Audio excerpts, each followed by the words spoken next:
Hey guys, welcome back to my page. Thank you so much for being here today. I always have to say this, but if you're new, my name is Sarah and I'm a Christian life coach and a content creator. So welcome here. I'm so happy that you joined me today. And if you're not new, then welcome back. Thank you so much for being here again and for your guys' support. I just want to thank you guys for giving this video a thumbs up and for subscribing to my channel and for sharing these videos and all that good stuff. It really, really helps me out. So in this video for today, I have my Bible here, my notebook, my iced coffee. I'm ready to go. And my husband Adam asked me yesterday what I'm going to be talking about today. And I was like, I don't know, because I usually don't plan my videos. I basically just, go about my life. And as the Lord speaks to me and shows me different things, I write the ideas down in my phone. And then when it comes down to it, I just pray about it, look through my notes and see if there's anything that I feel like sharing or feel led to share. So I'm happy that Adam asked me what I wanted to share, because it got my wheels turning and I was like, well, this is what the Lord showed me today, and I think it could encourage some other people. So this is kind of like a little mini Bible study today, just on 2 chapters. And so yeah, I wanted to share that with you guys, so let's jump right into it. So I've been reading the book of Judges. I'm almost done. I have like 3 chapters left. But basically, a few days ago, I was just really feeling overwhelmed. I'm not going to go into details just because it's too long of a story, but basically the Lord has really been calling me out of my comfort zone, as he always does, and I'm sure he does that for you guys as well. And just calling me to do things that really feel so much bigger than myself and very daunting. And at the same time, he has given me lots of words and confirmation that I am to do it and that he is going to be with me. And I actually even received words saying that it will be like a supernatural thing. So I know that I don't need to worry, but I know that, as you guys know, even though the Lord can give us a clear direction of what we're supposed to do and how we're supposed to do it, and we have a rhema word to hang on to, like a personal word to hang on to, when we're in the middle of it, which I think is why he gives us those words ahead of time, because then when we actually go into it, we're like, this is too much, I can't do this. And then we can hang on to that word. So that is how I've been feeling lately. And the other day I was like, honestly, Lord, like I just need a sign. Like I know that usually I don't ask for like signs anymore, because I feel like, I don't know, I just feel like you start to grow in your faith and you don't feel as much like you need to keep asking the Lord for confirmation.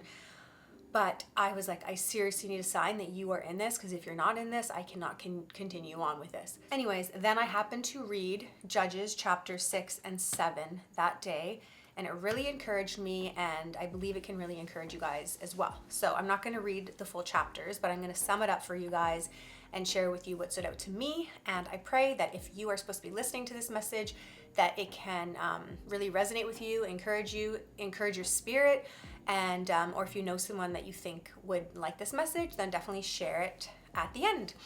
Okay, so basically it says, so it's Judges chapter 6, and it says Midian oppresses Israel. So Israel is under oppression once again, and then the Lord calls Gideon. So it says the angel of the Lord came and he sat under the oak tree, and I'm going to just skip through the parts, but basically the angel of the Lord comes to Gideon and he says, "The Lord is with you, valiant warrior." Already in that, I was like, okay, the Lord is with me. And even that was just an encouragement. The Lord is with you, valiant warrior. So then Gideon's response is basically saying, well, how is the Lord with me when we are under oppression again? But the Lord said to him, "Go in the strength you have and deliver Israel from the grasp of Midian. I am sending you." And immediately Gideon goes to doubt and insecurity, and he basically starts saying how like he is unqualified. And I'll just read it, but he basically says, "Please, Lord, how can I deliver Israel? Look, my family is the weakest in Manasseh, and I am the youngest in my father's family." So he's like, I'm the youngest, I'm the weakest, I'm unqualified, all that stuff. And then it says, "But I will be with you." The Lord said to him, "You will strike Midian down as if it were one man." So not only is the Lord saying, "But I will be with you," because when the Lord calls us to something, he is going to be with us, which is the most reassuring thing ever. But he also says that you will strike Midian down as if it were one man. So it's like the Lord is not only just saying that, you'll be able to just get by, or you'll be able to just do it. He's saying it's going to be effortless. It's going to be supernatural. So then from this point forward, Gideon basically asks for a sign, I believe 2 times in this chapter.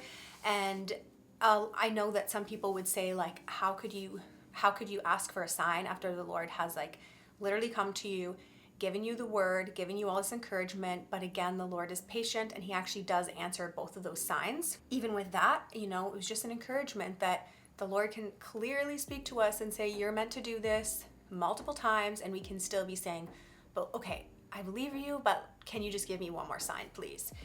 And the Lord is patient with him, and he does. Now, here's the part in chapter 7, which also is really great. So the Lord said to Gideon, you have too many troops for me to hand the Midianites over to them, or else Israel might elevate themselves over me and say my own strength saved me. So I'm not great at math, but from what I see here, it says 22,000 of the troops turned back, but 10,000 remained. So basically he had 32,000 troops originally, and now he's only down to 10,000 troops. And then the Lord said, you have still too many troops. So from my understanding, it ended up going down to 300 troops. So the Lord said that, so originally he had 32,000 troops, and the Lord said that is too many. It needs to be 300. So even just in that, the Lord is saying Israel might elevate themselves over me and say, my own strength saved me. So even in that is a huge message, because it's like the Lord, he is showing that only he could have done this. In these situations that he's calling us to, it is a supernatural thing. It is a miracle. It's something that only he could have done.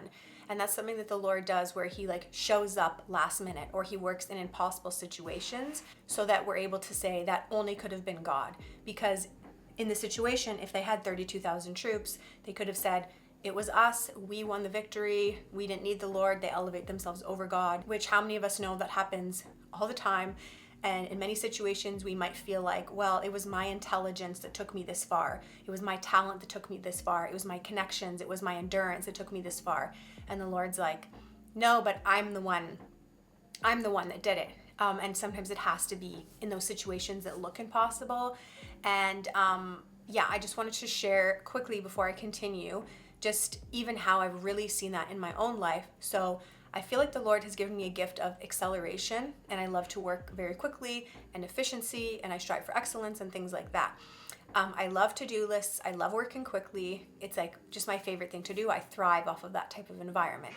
And so I've learned time and time again that when I try to rely on my own strength and not give it to the Lord enough, because I'm just working all in my own strength, then he will humble me in those situations and show me that only he could have done it, by then making the situation impossible. So the example I wanted to share with you guys, which I have shared on my channel before, is that less than a week before mine and Adam's wedding, our wedding venue was canceled. Basically, everything was shut down because of COVID, and we could not have our wedding anymore.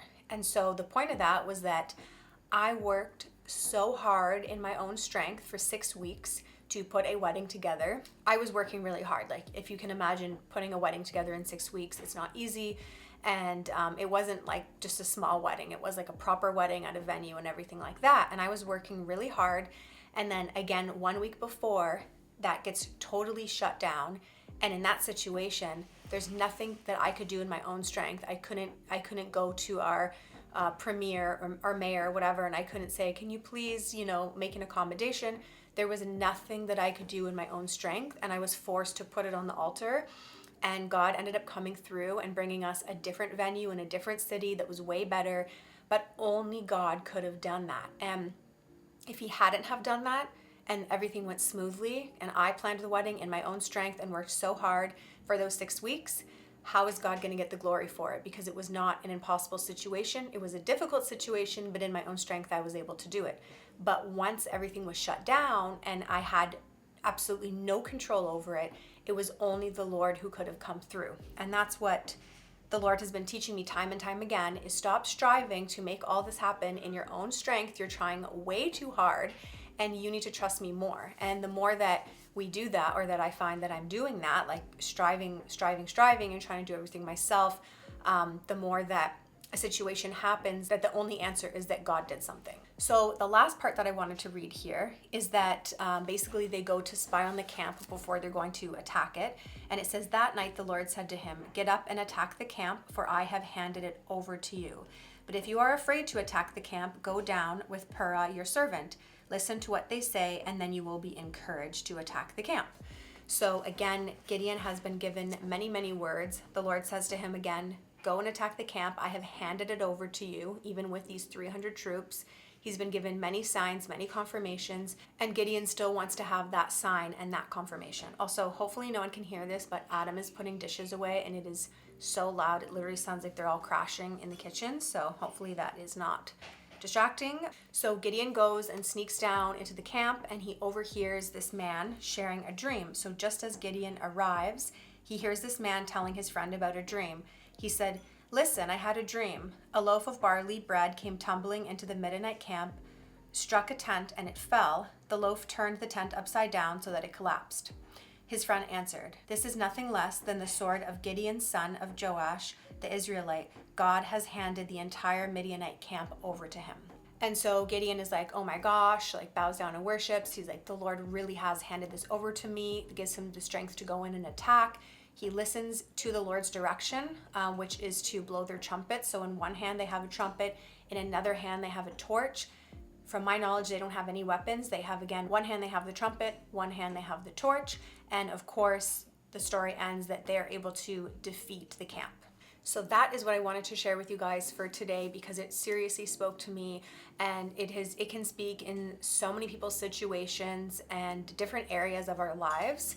And I just really hope that can encourage someone today, that if you've been asking God for a sign that this really is from him, and you know that it is because he's given you so many confirmations, just know that the Lord is patient and he can continue confirming it for you. But just to know that it says in the word, I will be with you. I am sending you. I have handed this over to you. And that if it does look like a totally impossible situation, then God is in it, because it's in those situations that God really moves so that he gets the glory, and that we don't have to keep striving and trying to work harder and try to make the impossible situation possible in our own strength. But we just need to trust the Lord more and really just know that what he said is true. And even if it looks difficult, it looks impossible, sometimes it's like, well, that's why he gave us those words and that encouragement in the first place, because when we go into the situation, we are, petrified and terrified, and we're like, how is this going to happen? But that's why he has given us those words, and we know that we can't go off of what's happening in the natural. I hope that can encourage someone today, because it really, really encouraged me. And if you liked this video, please give it a thumbs up, subscribe to my channel, comment below, share this video. It helps me out so much. And as you guys know, I always say this at the end of the videos. Thank you so much to my Patreons. Thank you so much to my clients. Thank you guys so much for your comments and for your prayers and for your emails and all of that. I really, really appreciate it. And then of course, all of the links are below. I do one-on-one coaching for women. So if you're seeking life coaching and you want to reach out to me, I would love to hear from you. And then of course, I have my program. If you're interested in getting training and becoming a life coach, then my program starts April 18th, 2022. I will be running it again in the future, but enrollment is open now, and enrollment will close April the 10th. So I will put the link below to that, link below to everything else, my podcast with my friend and my clothing line and all that good stuff. So thank you guys so much again, and I will see you next week. Bye.